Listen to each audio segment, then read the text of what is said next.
Chaque année, l'Église nous offre de vivre le temps de carême. Et pourtant, beaucoup le vivent sans réel changement. Est-ce juste une tradition ou un vrai temps de transformation? Chers internautes et téléspectateurs de Diouroup TV, bonjour et bienvenue dans votre nouvelle émission La Voix de la Communauté. Aujourd'hui, nous avons l'opportunité de nous entretenir avec Abbé Vivien Nadiak sur le thème « Le temps de carême, se préparer, comprendre pour bien le vivre ». Bonjour Abbé. Bonjour. Bonjour chers internautes, bonjour chers téléspectateurs de la chaîne YouTube. Voilà, merci beaucoup Abbé Vivien. C'est un honneur de vous recevoir sur notre plateau, La Voix de la Communauté.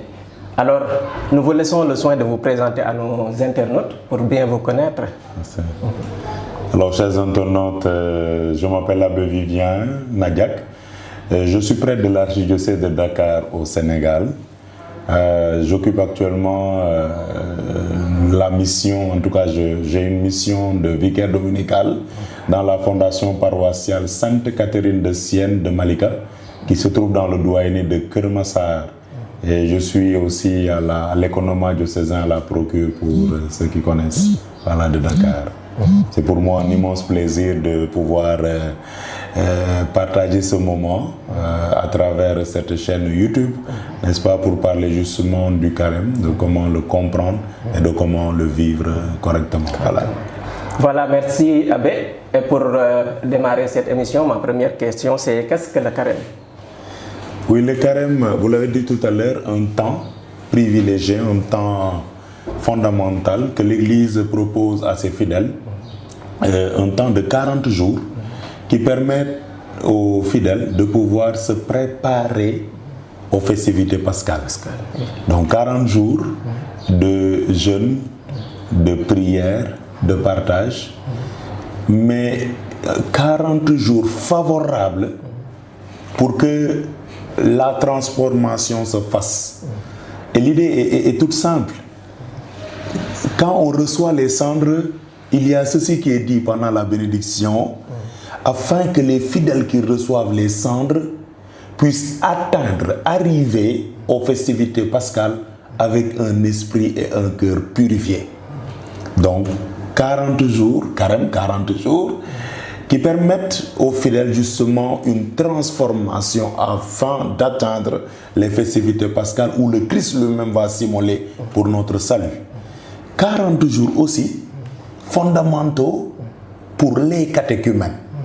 Ceux-là qui sont les exemples les plus patents d'une transformation, car ils devront quitter le fait de ne pas encore être considérés comme fidèles et le fait de pouvoir quitter cela pour entrer maintenant dans cette vie nouvelle, n'est-ce pas, dans cette vie transformée, dans cette vie donnée par Dieu lui-même à travers le sacrement du baptême à la nuit pascale. Et donc j'aime bien attirer l'attention de toutes les personnes sur le carême en leur rappelant justement que souvent on a tendance à croire que c'est 40 jours seulement pour le jeûne. C'est faux. L'Église ne considère pas le carême comme ça. Et je mets un point dessus. Ce n'est pas seulement le temps du jeûne. Désolé. Le jeûne est une partie infime du carême. Justement. Voilà. Justement, Abbé, le jeûne est une partie infime du temps de carême. Donc, pourriez-vous nous détailler les piliers qui constituent ce temps de carême? Oui, je disais tout à l'heure que le jeûne, oui, le jeûne est un des piliers fondamentaux justement du carême. Mais pas que.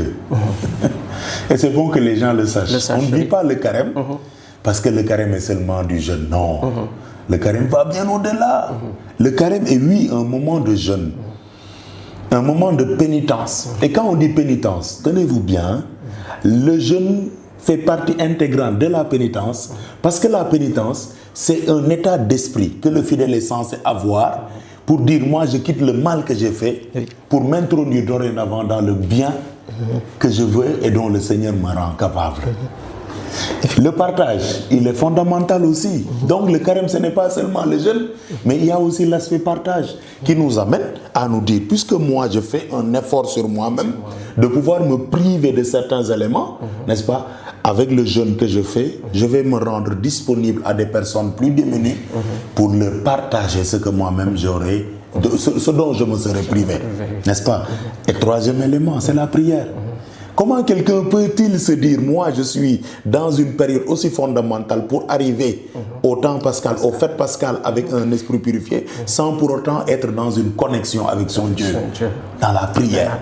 Donc autant on le fait tous les jours, c'est une prière, autant on doit axer davantage ce temps de carême sur la prière, sur la pénitence, sur le partage, sur le jeûne.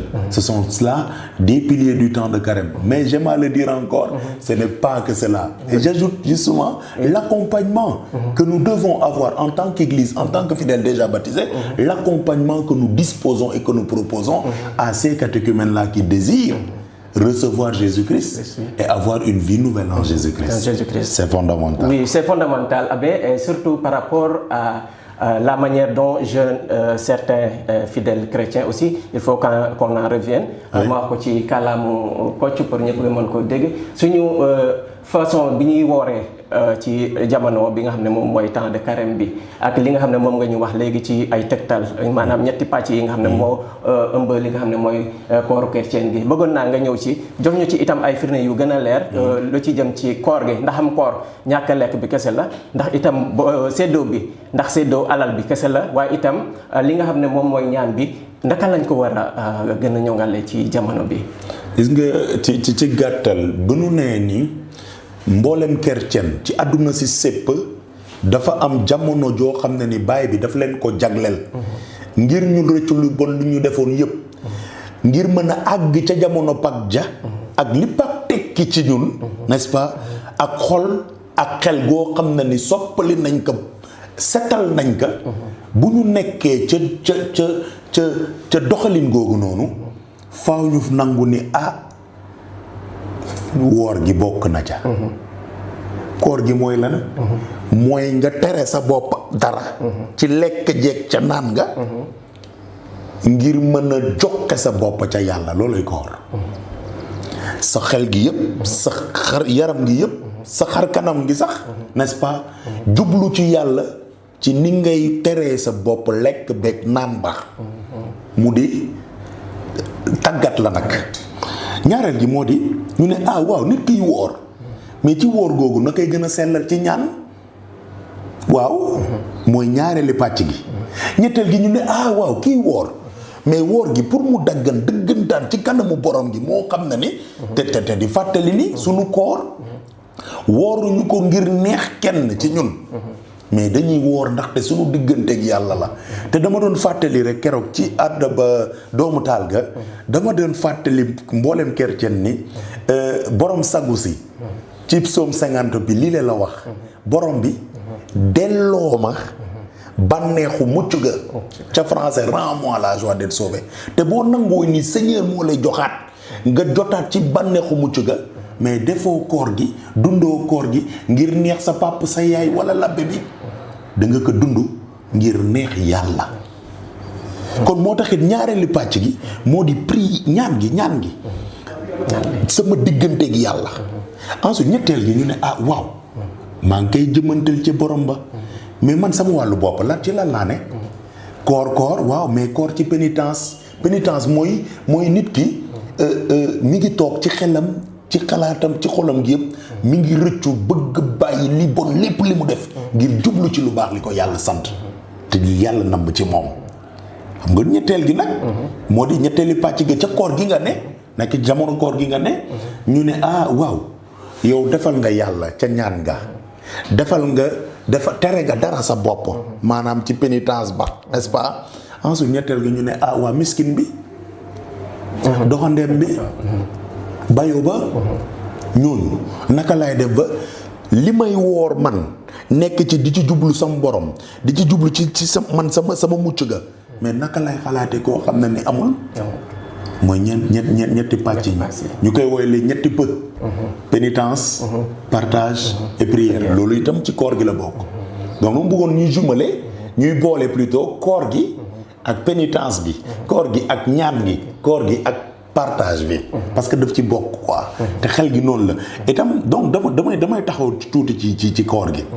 gis nga du ñu fàtte di ko wax te dañuy dëkk di ko wax. ba bu keroogee ñuy sangoo suuf. koor gi ñu ne. dañu ne benn repas nga ci am benn lekk nga ci am ci bés ba. dimanche bokku ca mais bu ñu nee lundi ba samedi woor gi ngay woor benn repas maanaam bu dee añ nga tànn añu lendemain bi ngay añaat reer nga tànn reeru lendemain bi bu dee ndékki nga ci tànn ndékki bi bu lendemain bi il faut ñu nangu ni ko sunu diine nii la ko tëralee.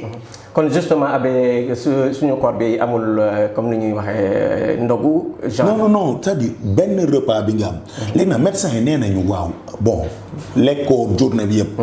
wala lekkoo fanaanoo nga lekkoo. n'est-ce pas nga xëy le matin. balaa ngaa ndékki wala balaa ngaa añ bu dee añ nga tànn wala reer. mais naanal lu tàng tuuti.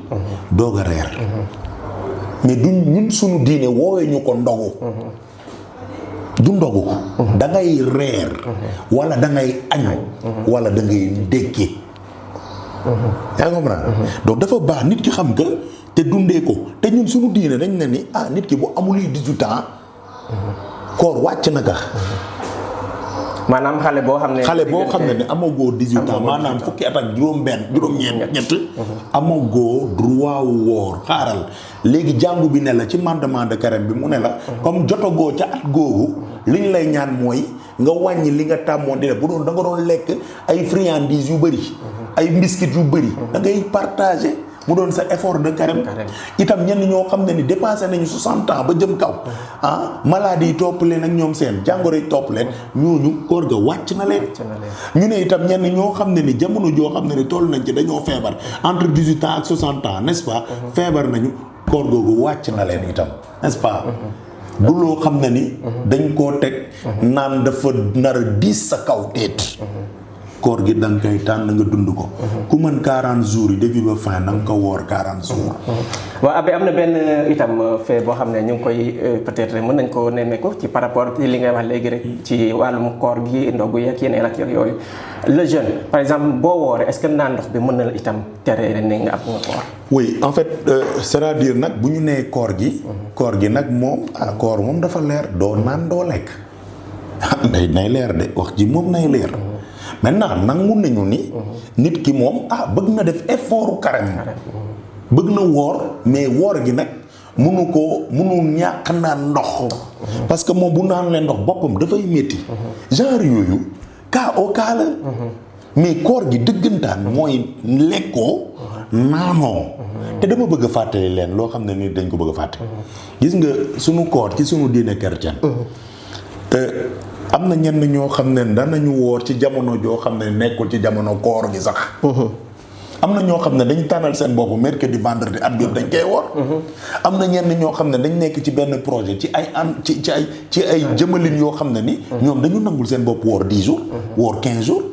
loolu jàngu bi tegu leen ka mais ñoom ñoo yëggal seen bopp ni seen niveau spirituel toll na foofu noonu ñu nangul ko borom bi. kooku kan moo ko koy tere kenn du ko tere kon ba bu dee kooku terewuñu ko kenn koo xam ne ni moom nangu na mën ak woor mais moom koor gi mu mën ndox gi bu ko bàyyee boppam dina métti dina ko andil ay gàllankoor bu boobaa ñu ne ko booy doo añ de doo reer de waaw mais di nga reer de plutôt doo dékki doo añ de mais boo mënee naan ndox terewuñu la nga naan ndox wala nga jël benn fruit pour mën a téye parce que nag koor gi ñun du koor rigoriste koor gi fàttali daf koy fàttali rek koor gi na doon loo xam ne ni neex na yàlla moo jiitu ci mbir ma te dama doon fàtte dara sànq ma ne koor gi nañu tàmmali ñaari jours obligatoires yu ñu am mercredi saint mercredi des centres plutôt maanaam ardaba doomu taal ga ak ajjuma du tedd gu sell gi ñaar yooyu noonu moom boo leemu chrétien xanaa nga ñàkk am 18 ans de wala nga ñàkk am nga romb 60 ans yi mais boo ci nekkee da nga nar a woor obligatoirement léegi yeneen yi nag moom bu la nee nga xool yow sa mercredi ak sa vendredi am na ñenn ñoo xam ne ni 40 jours rek du mu tudd seen tur dañ koy def mu neex te jeunes yu bëri yaa ngiy def ñenn ñi ngi nekk ci ay dëkk yoo xam ne ni tàng dëkk yu tàng yi bu leen rombee di leen tooñ naan booy wàcc koor wàcc na leen mais yàlla xam na ne ñi ngi nekk seen effort voilà am na kenn ki mu doon waxtaanal keroog mu naan il faut ñu delluwaat ci nangu koor gi voilà nan ko nangu dañ ko dund dund ko pour yàlla. n'est-ce pas et di fàttali ni defuñu ko. pour ngir ñeneen ñi te Bible bi dafa ko màcc set. booy woor. bul jël sa kanam gi daggati ko mel ni koo xam ne ni bëggul woor ci. di yogorloo mel ni bëgguloo. loolu nekkuñu ci. mais booy woor na nga doon ci ku na doon ci kumpa loolu la suñu borom bi wax. te yàlla muy gis ci kumpa dana la ko fay. te naka la koy fay dalay delloo bànneexu mu ci ga boo xam ne ni baakaar gi moo la ko ñàkkloo. daanañ sant yàlla ndaxte koor gi bu ñu ko comprendre dundee ko noonu. du caagante ni ci koor gi nag dañ koy waxte léegi yam ci sax bu neexee koor gi di nga ko mën a dund ci àndam yu baax seytaane bëgg laa fiir ndaxte naxekat la. kon ci xeex gi ngay ne parce que mooy combat bi. waaw da ngay bëri ak moom. parce que am na yu bëri yoo xam ne di nga woor jékki-jékki seen xel di dem ci yenn yoo xam ne naru ci dem.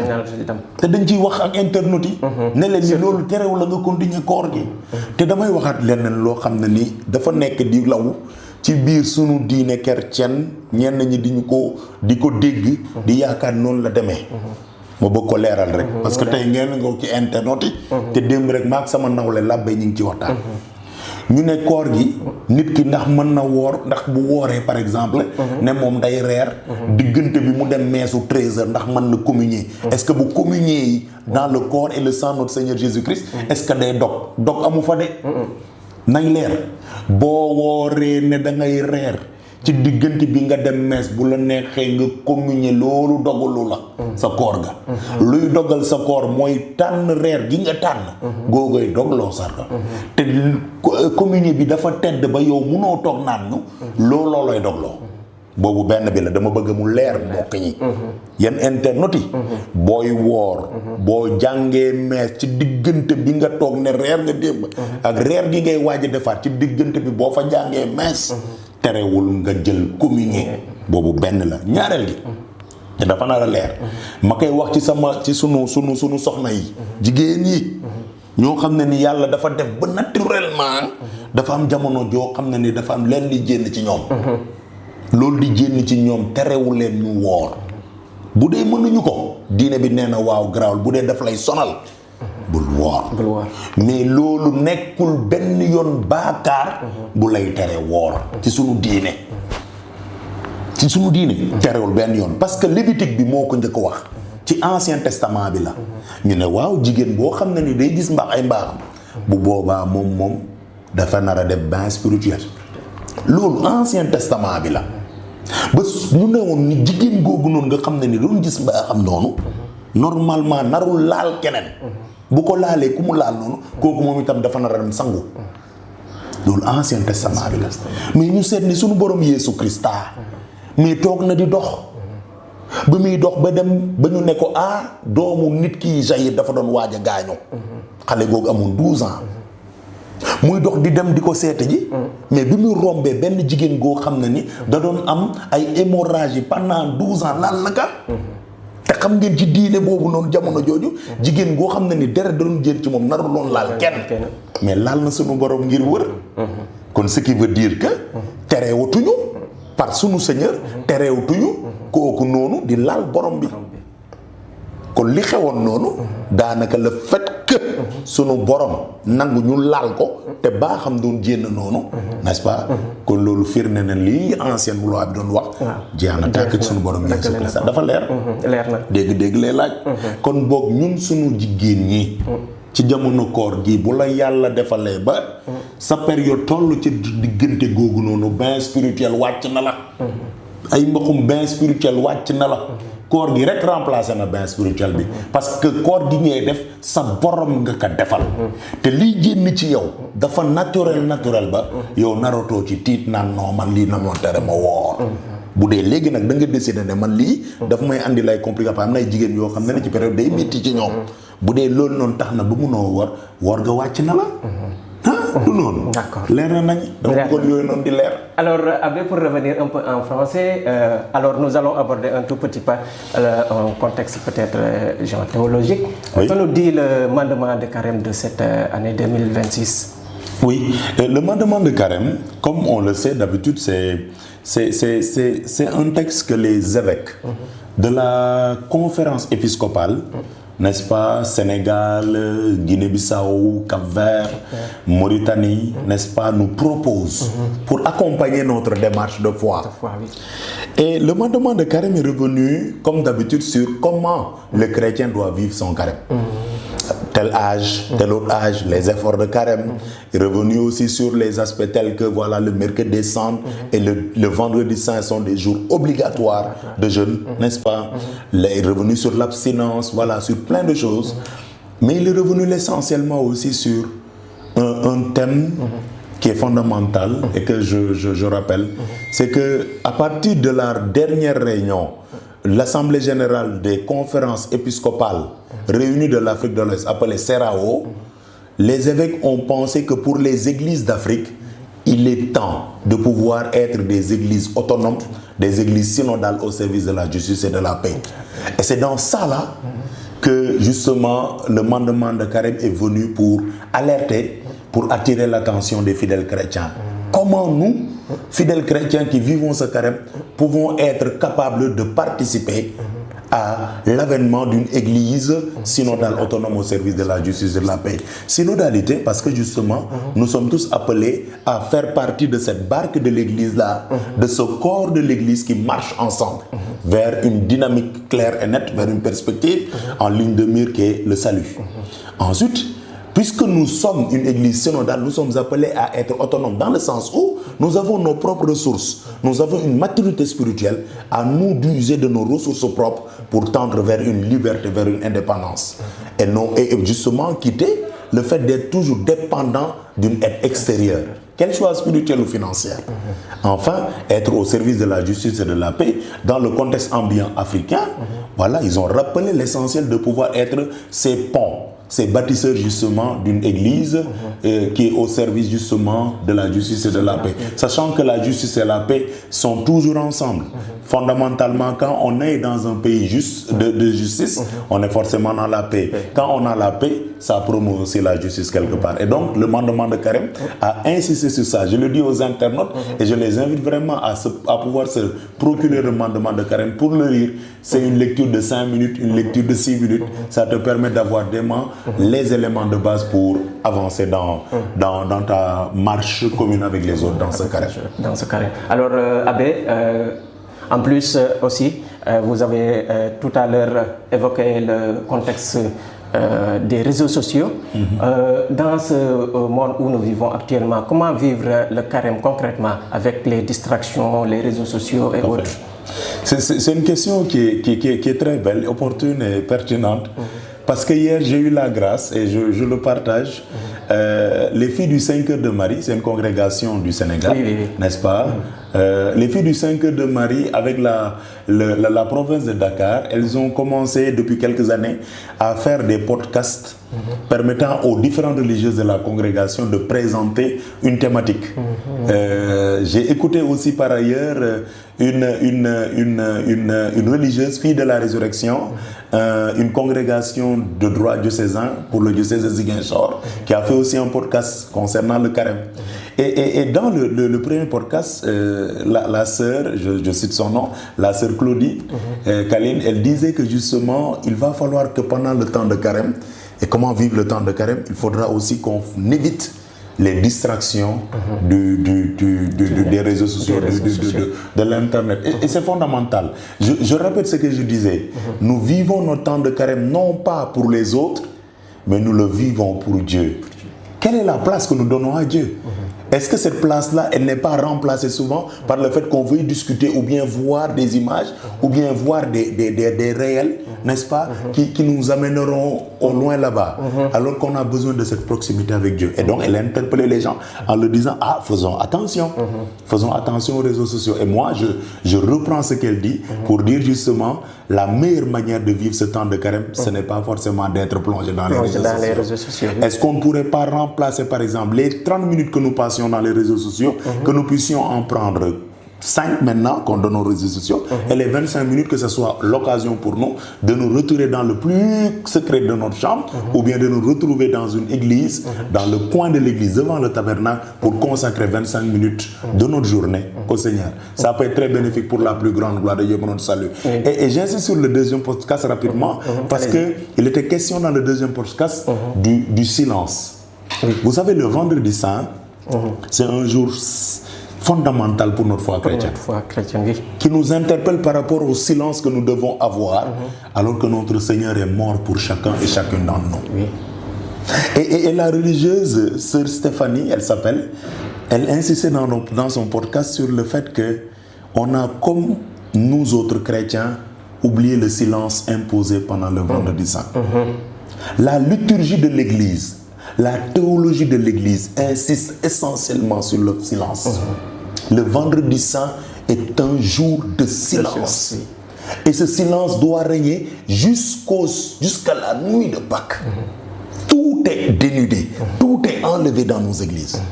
Tout est carrément silencieux. Même les cloches, les clochettes ne sonnent pas. Tout doit être silence. En principe, on ne doit même pas avoir une répétition de chorale. Tout doit être silencieux. Et la sœur, justement, que je salue au passage, elle disait que est-ce qu'on n'a pas perdu cette valeur du silence le vendredi saint quand on se rend compte que le vendredi saint, c'est malheureusement le jour qui est choisi pour faire le ngala. Et elle proposait en lieu et place que le ngala soit, par exemple, cuisiné, je ne sais pas, le mercredi avant le Triduum pascal, parce que à partir du jeudi saint, ou bien que le ngala soit, par exemple, préparé le dimanche, le dimanche des rameaux, ou bien même que ça soit reporté après. Elle est en train de faire des propositions. Et je pense que c'est l'occasion, devant les internautes, d'interpeller notre conscience chrétienne, catholique, pour dire, est-ce que ce n'est pas l'occasion pour nous autres qui faisons le ngala, sachant que c'est important, c'est une offrande que nous faisons, et que du point de vue national, du contexte de la cohésion sociale, c'est fondamental avec nos frères et sœurs musulmans, avec nos frères et sœurs animistes, n'est-ce pas, de pouvoir en arriver à ce que nous puissions porter la réflexion pour changer ou bien trouver une autre date alternative pour éviter le vendredi saint qui est un jour comme qui. Je remarque que certaines familles font le samedi saint. Bon, c'est un moindre mal, mais le lundi de Pâques, voilà, ce serait par exemple pas mal d'idées qui nous permettraient d'avancer et pour la gloire de Dieu. Et donc c'était pour bondir sur le fait que des sœurs ont utilisé les réseaux sociaux pour nous interpeller.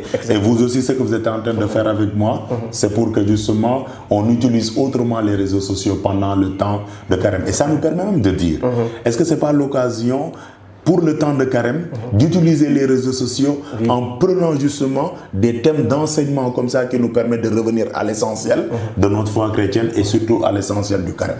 Merci. Oui, Abbé, justement, quelques deux petites questions avant de terminer. Maintenant, vous avez dit par rapport toujours à la mouvance du vendredi saint, d'aucuns chrétiens pensent que le jeûne, le carême s'arrête le vendredi saint.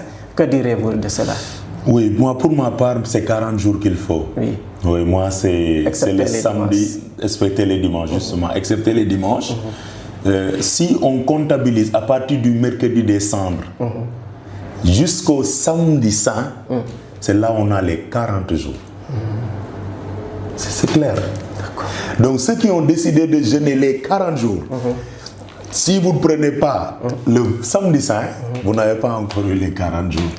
On en est à 39. On est à 39, malheureusement. Donc, c'est l'occasion pour nous d'insister. Ceux qui ont décidé de faire les 40 jours, le dernier jour de jeûne, c'est le samedi saint. Et donc même vont dire, mais écoute, est-ce qu'on va jeûner le vendredi saint? Est-ce que si on fait les offices de 15 heures avec le chemin de croix, la vénération de la Sainte Croix, avec la Sainte Communion du vendredi, est-ce qu'on doit pouvoir arrêter le jeûne? Je réponds catégoriquement, on n'arrête pas le jeûne à ce moment-là. Le jeûne, je vous le rappelle, si on le commence, c'est pour aller jusqu'au repas qu'on aura choisi. Voilà. Donc si après la communion du vendredi saint, on a arrêté le jeûne, non, on n'a pas encore fini. Si on a choisi le repas du soir, en tout cas. Voilà, il faut faire très attention à ces détails-là et c'est fondamental de le dire pour que les gens prennent retrouvent leur raison par rapport à ces détails-là. Et c'est pas parce qu'on a communié le vendredi saint qu'on a rompu le jeûne. Le jeûne se rompt par le dîner ou le déjeuner ou le petit déjeuner. En tout cas dans notre foi chrétienne.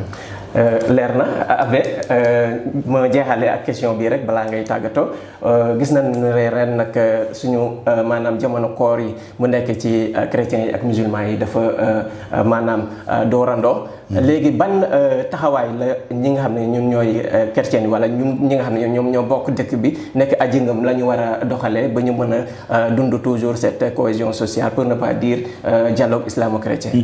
man dafa am leen loo xam ne dama tàmm di ko wax namm di ko waxee itam. boo seetee ba seet li bu leen ko yàlla tegalee moo gën.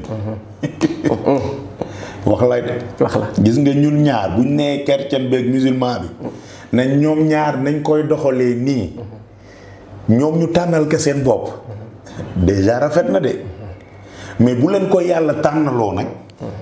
foofu gën a neexee. fii ban chrétien wala ban musulman moo mënoon toog ba xalaat ni. danañu bokk ba su koor ga wala jamono koor ga wala en tout cas danañ ca bokk as tuut. parce que ñoom danañ def 30 jours ñun ñu def 40 jours. te ñun 40 jours yi dañ ciy yokk dimanche yi. gis nga dinañ leen ëppale peut-être 2 semaines. yaa ngi gis. donc yàlla mën quoi. donc bu yàlla tànnee. yow yaay nit ban boo xam ne ni surtout addi gëm gi yow yaay kan ba yaakaar ni yow li yàlla tànn yow yaa koy teggi.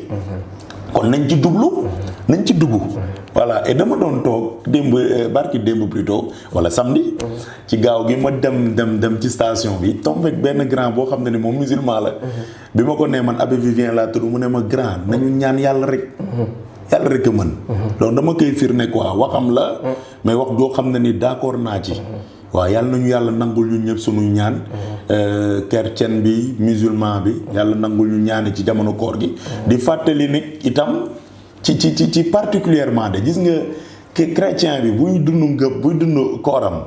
musulman bi buy dund kooram am na ñu ñaan ñëpp fu ñu dem ñu ndaje. koor gi dañ ko def pour rëcc suñuy tooñ. te yàlla baal ñu. dafa leer de. koor gi. loo tere sa bopp lekk naan oui. dafa fekk da nga bëgg yàlla baal la ci diine yëpp. ci diine yëpp.